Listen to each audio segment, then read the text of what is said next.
घराणेशाहीवर घरंदाज माणसानं बोललेलं बरं. उद्धव ठाकरेंचा पंतप्रधान मोदींवर पलटवार. 22 जानेवारीला काळाराम मंदिरात महाआरती करणार. राष्ट्रपती द्रौपदी मुर्मू यांनाही निमंत्रण देणार. पत्रकार परिषदेतून उद्धव ठाकरेंची माहिती. अयोध्येमध्ये राष्ट्रपतींकडून प्राणप्रतिष्ठा करा. उद्धव ठाकरेंची मागणी. 22 जानेवारीला दिवाळी साजरी करा, पण देशाचं दिवाळं निघालं तर त्यावरही चर्चा करा. ठाकरेंची टीका. अटल सेतू नाव, पण अटलजींचा फोटो कुठेच नाही. राम मंदिरामध्ये प्रभू रामांची मूर्ती लावा, नाहीतर स्वतःची मूर्ती लावाल. उद्धव ठाकरेंचा हल्लाबोल.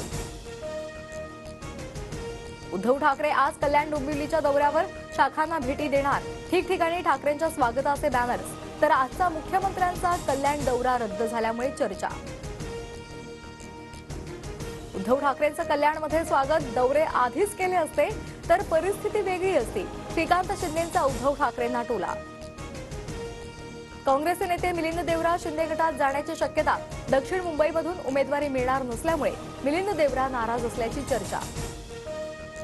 विजयाची शक्यता पाहून आम्ही उमेदवारी देऊ. लोकसभेत महाविकास आघाडीमध्ये काही जागांची अदलाबदल होण्याचे अनिल देशमुख यांचे संकेत. भंडारा गोंदिया लोकसभेची जागा शरद पवार गट काँग्रेसला सोडण्याच्या तयारीत. भंडारा गोंदियाची जागा बदलून शरद पवार गट दुसरी जागा मागणार. सूत्रांची माहिती. भंडारा गोंदिया लोकसभा लढवण्यासाठी प्रफुल्ल पटेल शर्यतीमध्ये. भंडारा गोंदियामध्ये आपली ताकद दाखवली तर नक्कीच न्याय मिळेल. प्रफुल्ल पटेलांची प्रतिक्रिया. बीडमध्ये आज ओबीसी मेळावा. भुजबळांकडून ओबीसी एल्गार मेळाव्याचा टीजर जारी. तर भुजबळांच्या बीडमधल्या सभेला मराठा संघटनांचा विरोध. नागपूर ग्रामीणचे ठाकरे गटाचे जिल्हाध्यक्ष देवेंद्र गोडबोले यांच्यासह 9 जणांना अटक. नार्वेकरांविरोधात आंदोलन केल्यामुळे सरकारी कामात अडथळा निर्माण केल्याचा ठपका ठेवत कारवाई. मोदींच्या हस्ते लोकार्पणानंतर मुंबईतील शिवडी न्हावाशेवा अटल सेतूवरून वाहतूक सुरू. अटल सेतूवर वाहतूक पोलिसांचा बंदोबस्त.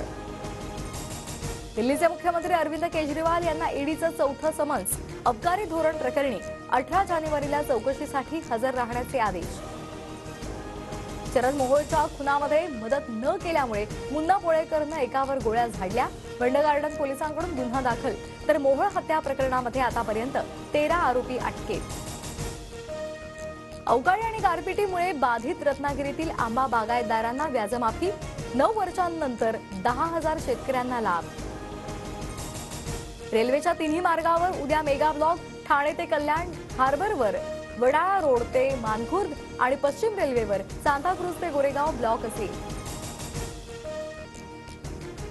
ज्येष्ठ शास्त्रीय गायिका प्रभा अत्रे यांचं निधन. वयाच्या 92व्या वर्षी घेतला अखेरचा श्वास.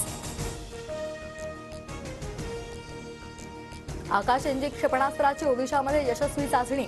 कमी उंचीवर अतिवेगवान मानवरहित हवाई लक्ष्य साधण्यासाठी डीआरडीओकडून चाचणी.